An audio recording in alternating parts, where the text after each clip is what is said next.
There are stories that haunt us, lingering in the dark corners of our mind. Stories that shatter our sense of security and force us to question the very world around us. Tonight, we unravel one such tale.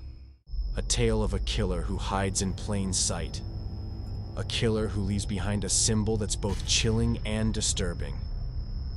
Welcome to Nightmare Chronicles. This is the true story of the Smiley Face Killer. It all began in 1997. The first body was discovered in New York. The victim, a young college student.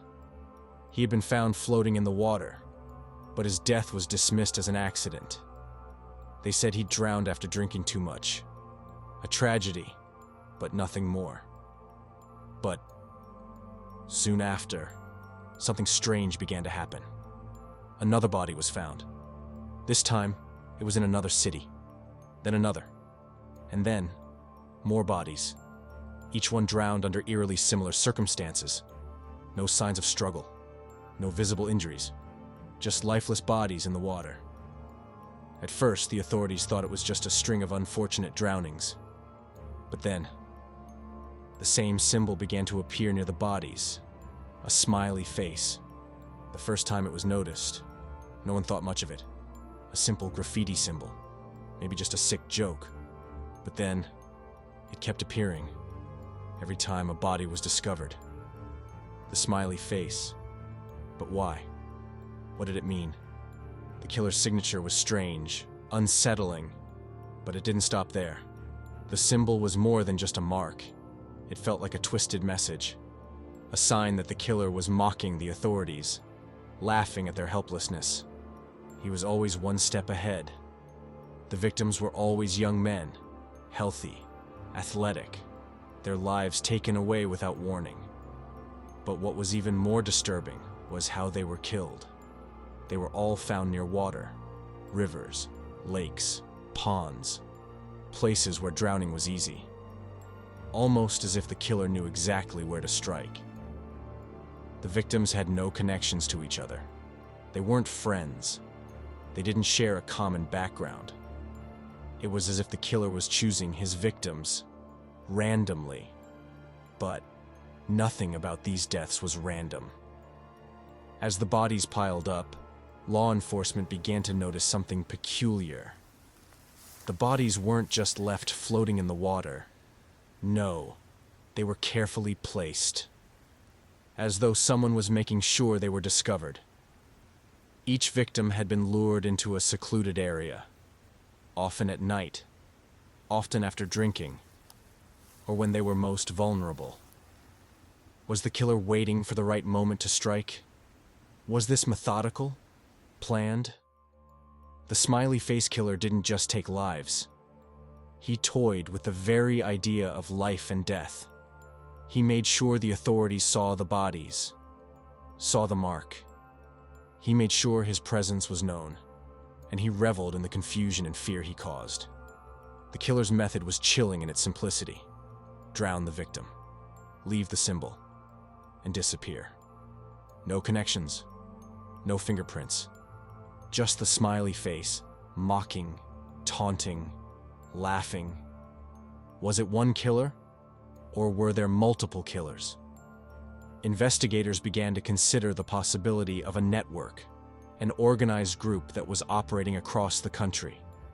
But if there were multiple killers, what was their connection? What was the motive behind these deaths? The killer's choice of victims was disturbing. Young men who had no known enemies. They didn't live dangerous lives.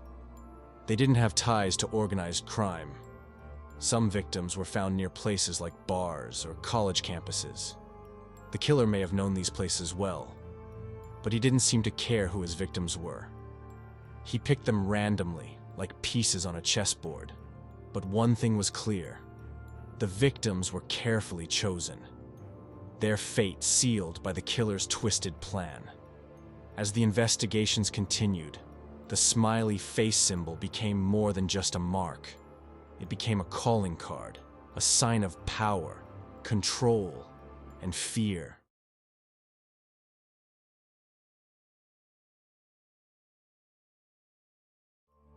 Not all stories are born from legend. Some are born from the darkest corners of reality, places where evil lurks and refuses to leave. The tale we share tonight is not just a story, but a warning about a doll that defied all logic, all reason, and all hope. This is the true story of Robert, the doll whose malevolent presence turned a peaceful home into a house of nightmares. It was the year 1904 in Key West, Florida, a quiet, isolated town surrounded by the warmth of the ocean breeze. A family, living in an old Victorian house, seemed to lead a normal, quiet life. Gene, a young boy, lived there with his parents. They had a lovely home, but their lives would never be the same after Gene received his gift.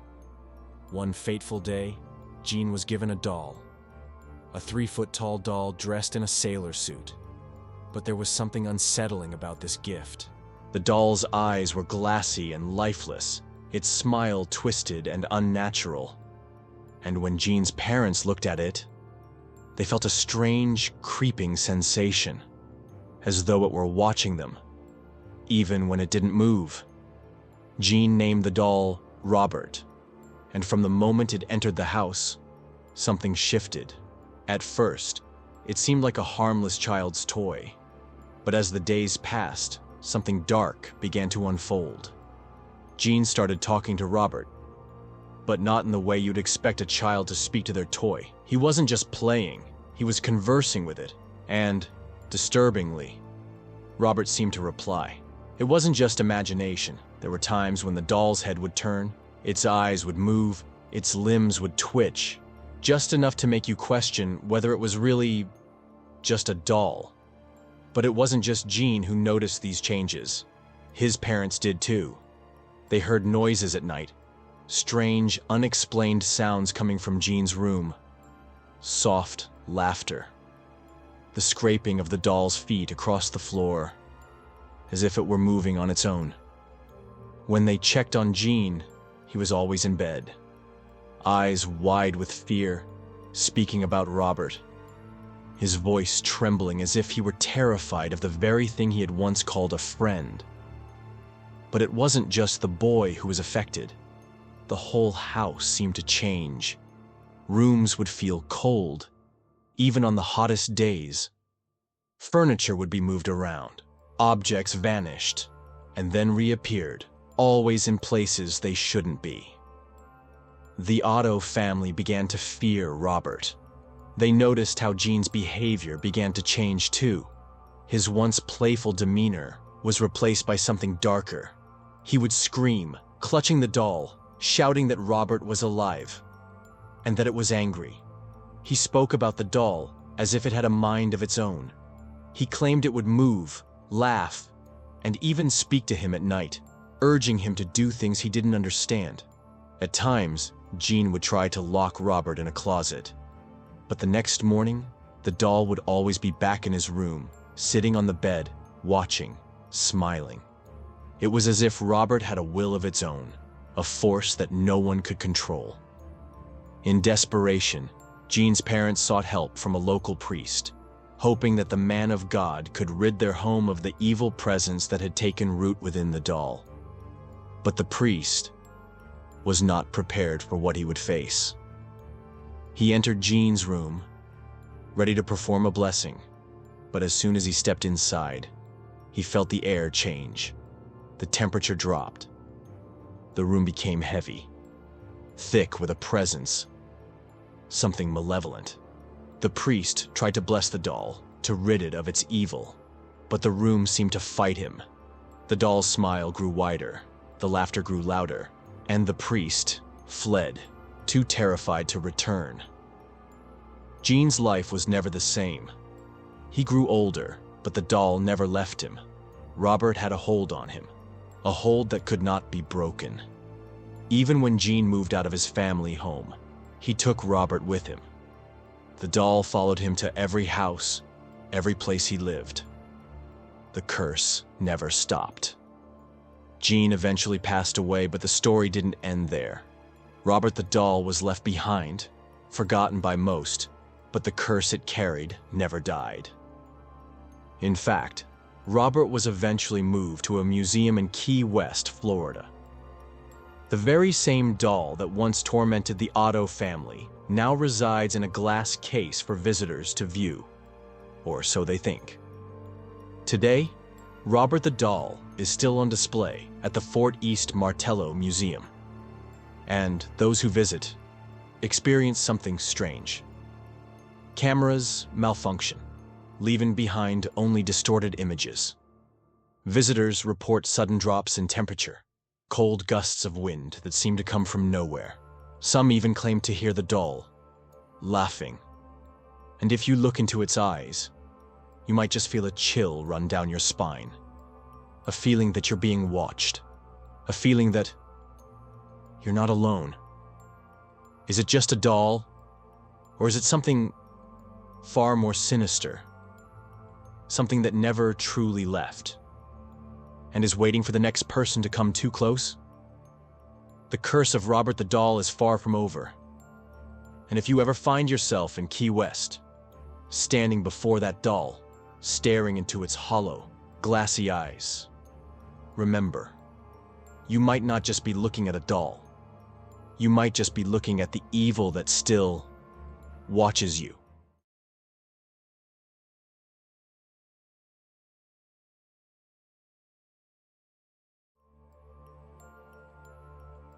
Darkness settles over the Arizona desert, an endless expanse of sand and rock whispering with ancient secrets. For centuries, the Navajo people have spoken of a being that lurks in the night, a creature neither human nor beast, but something far, far worse. They call it the Skinwalker. In the summer of 1998, a young man named Daniel was driving through the Arizona desert. He had just finished visiting a friend in Flagstaff and was heading home to Tucson. The road stretched endlessly before him, nothing but barren land and scattered cacti on either side. The sun had long set, leaving the sky a deep shade of black, unbroken except for the pale light of the moon. Daniel's gas tank was running low, but there wasn't a station in sight. He checked his watch, 11:48 p.m. Then, he saw it. A shadow. A figure. Standing in the middle of the empty road. At first, he thought it was a coyote, but as his headlights washed over it, he realized it was standing on two legs. It had the shape of a person but was unnaturally thin, its limbs long and distorted. Daniel slammed on his brakes. For a moment, there was silence. The desert around him was completely still. No wind, no insects, no sound at all.